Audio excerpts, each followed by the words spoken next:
Lecture de la première lettre de Saint Jean. Bien-aimés, quoi que nous demandions à Dieu, nous le recevons de lui, parce que nous gardons ses commandements et que nous faisons ce qui est agréable à ses yeux. Or, voici son commandement. Mettre notre foi dans le nom de son Fils Jésus-Christ et nous aimer les uns les autres comme il nous l'a commandé. Celui qui garde ses commandements demeure en Dieu et Dieu en lui, et voilà comment nous reconnaissons qu'il demeure en nous, puisqu'il nous a donné part à son esprit. Bien-aimés, ne vous fiez pas à n'importe quelle inspiration, mais examinez les esprits pour voir s'ils sont de Dieu. Car beaucoup de faux prophètes se sont répandus dans le monde. Voici comment vous reconnaîtrez l'Esprit de Dieu. Tout esprit qui proclame que Jésus-Christ est venu dans la chair, celui-là est de Dieu. Tout esprit qui refuse de proclamer Jésus, celui-là n'est pas de Dieu. C'est l'esprit de l'Antichrist dont on vous a annoncé la venue et qui, dès maintenant, est déjà dans le monde. Vous, petits enfants, vous êtes de Dieu et vous avez vaincu ces gens-là, car celui qui est en vous est plus grand que celui qui est dans le monde. Eux, ils sont du monde. Voilà pourquoi ils parlent le langage du monde et le monde les écoute. Nous sommes de Dieu. Celui qui connaît Dieu nous écoute. Celui qui n'est pas de Dieu ne nous écoute pas. C'est ainsi que nous reconnaissons l'esprit de la vérité et l'esprit de l'erreur. Parole du Seigneur. Tu es mon fils, je te donne en héritage les nations.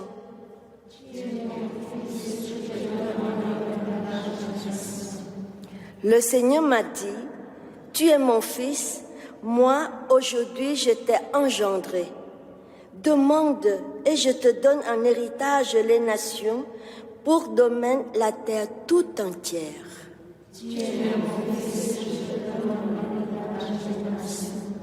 Maintenant, rois, comprenez, reprenez-vous, juges de la terre. Servez le Seigneur avec crainte, rendez-lui votre hommage en tremblant.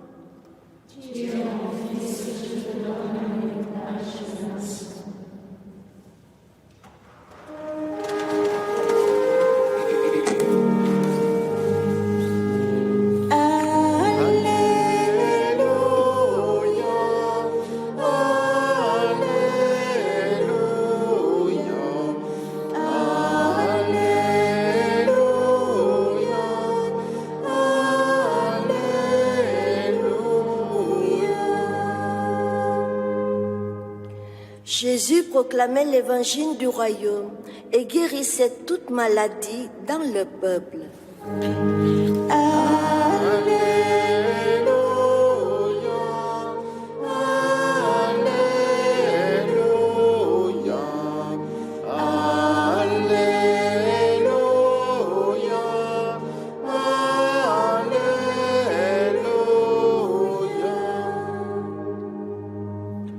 Le Seigneur soit avec vous. Évangile de Jésus-Christ selon saint Matthieu. Gloire à toi, Seigneur. En ce temps-là, quand Jésus apprit l'arrestation de Jean le Baptiste, il se retira en Galilée.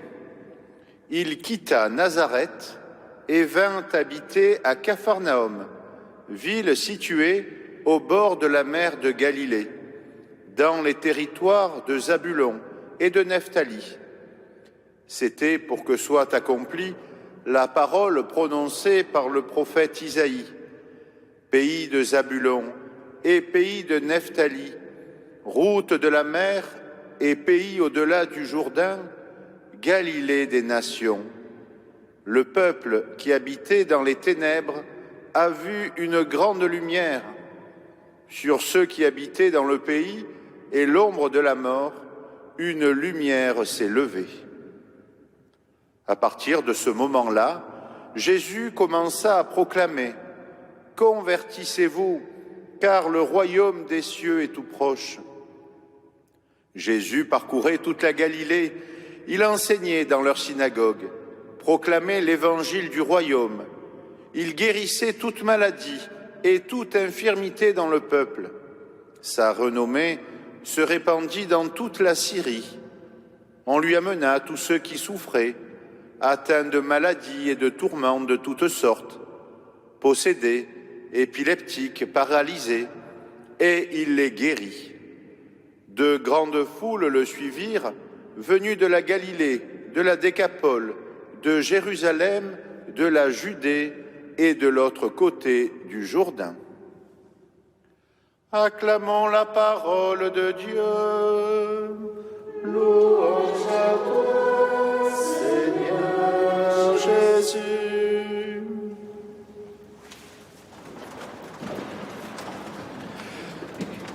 Chers frères et sœurs, les évangiles de cette semaine nous présentent Jésus au seuil de sa vie publique.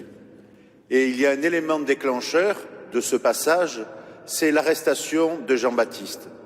Au moment où Jésus apprend que Jean-Baptiste va être arrêté, il y a comme une prise de conscience de Jésus, de ses responsabilités. Il va falloir y aller. Alors aujourd'hui, que fait-il? Il quitte Nazareth pour aller à Capharnaüm. Ce détail peut paraître anodin, mais à y regarder de plus près, il est d'une grande importance. Nazareth, on connaît bien ce petit village, c'est un village de Galilée dans lequel Jésus a vécu depuis sa naissance jusqu'à peu près 30 ans. Ici, il est bien connu comme le fils de Joseph et le fils de Marie.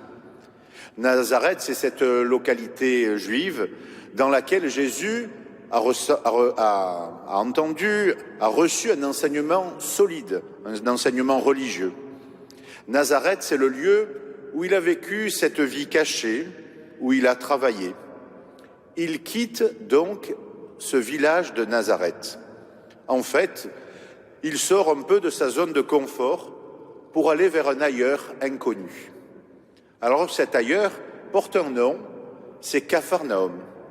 Alors Capharnaüm, dans le langage courant, est le synonyme de bazar, et ce n'est pas pour rien.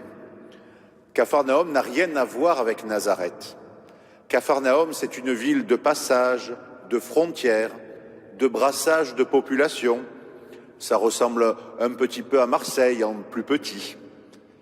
Capharnaüm, c'est la ville de son ami Pierre, et c'est ici qu'il a appelé Matthieu pour le suivre. Alors le début de la vie publique de Jésus consiste donc en ce passage d'une vie cachée, discrète, enfouie, à une vie publique.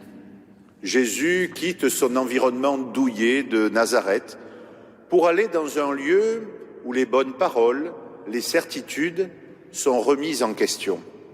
Ici, à Capharnaüm, nous sommes très proches des territoires païens. Il faut être percutant, il faut être convaincant auprès d'une population qui s'est éloignée de la foi juive. Alors que dire du discours de Jésus? Il consiste, comme celui de Jean-Baptiste, en un appel à la conversion. Mais la conversion, pourquoi? Pour participer au royaume. Et rappelons que le royaume, c'est pas ce lieu auquel nous irons après notre mort. Ce royaume, il est pour aujourd'hui. Et Jésus est très clair, il nous invite à participer de ce royaume aujourd'hui dans notre vie de tous les jours. Alors on peut remarquer aussi que la prédication de Jésus n'est pas simplement qu'une prédication en parole, c'est aussi une prédication en acte. Et ça, c'est important. S'il prêche, il agit aussi, et on nous parle de multiples guérisons qu'il a pu opérer. Cette attitude du Christ, qui prêche en parole, mais aussi en acte, doit être aussi la nôtre. Se convertir d'abord, et c'est une chose essentielle, c'est premier, c'est fondamental, puis aller auprès de ceux qui souffrent le plus. Notre pape François dit souvent qu'il s'agit d'aller aux frontières. Il aime aussi parler d'une expression qui est très parlante. Il nous invite à considérer l'Église, considérer notre action comme un hôpital de campagne. Alors nous sommes bien sûr invités à faire comme Jésus, nous risquer dans ces lieux où les paroles convenues, où les paroles bien pensantes ne suffisent pas, ou en tout cas, elles ne peuvent être reçues, elles ne peuvent être accueillies que si elles sont ajustées et qu'elles respirent la miséricorde. Alors, reprenons cette expression, l'hôpital de campagne. Un hôpital de campagne, c'est d'abord un hôpital. Il s'agit de soigner, de réconforter, de relever ceux qui, par les aléas de la vie, sont victimes de la maladie, de la solitude et parfois d'eux-mêmes. Un hôpital de campagne, c'est aussi une structure légère qui se déplace là où se trouvent les besoins. À Marseille, comme ailleurs, nous devons nous rendre attentifs aux misères humaines et apporter notre contribution pour les alléger. Notre objectif, il est tout simple. Il s'agit de faire d'un Capharnaüm un lieu de fraternité, ce lieu de brassage, ce lieu où se mêlent les souffrances. Il s'agit d'en faire un lieu où elles peuvent être allégées. Mais attention, ne cherchons pas trop loin les Capharnaüm au cœur desquels Dieu nous attend. Où sont ces Capharnaüm? Oh, peut-être tout simplement dans notre vie, là où il y a du désordre, de la tension et quelques difficultés. Les Capharnaüm, ça peut être aussi dans notre couple, dans notre famille ou dans notre communauté. Il s'agira d'y mettre de l'ordre, d'ordonner les priorités afin de repartir du bon pied. À chacun, chers amis, de trouver ce Capharnaüm dans lequel Dieu nous attend afin d'y apporter joie et pardon. De Nazareth à Capharnaüm, tel est le premier parcours de Jésus tout au long de sa vie publique. Remarquons que notre vie chrétienne est aussi un passage continuel de l'extérieur vers l'intérieur, de Nazareth à Capharnaüm, de Capharnaüm à Nazareth, de la conversion à la mission, de l'intérieur à l'extérieur. Chers amis, que cet itinéraire soit pour nous un exemple à suivre et à parcourir.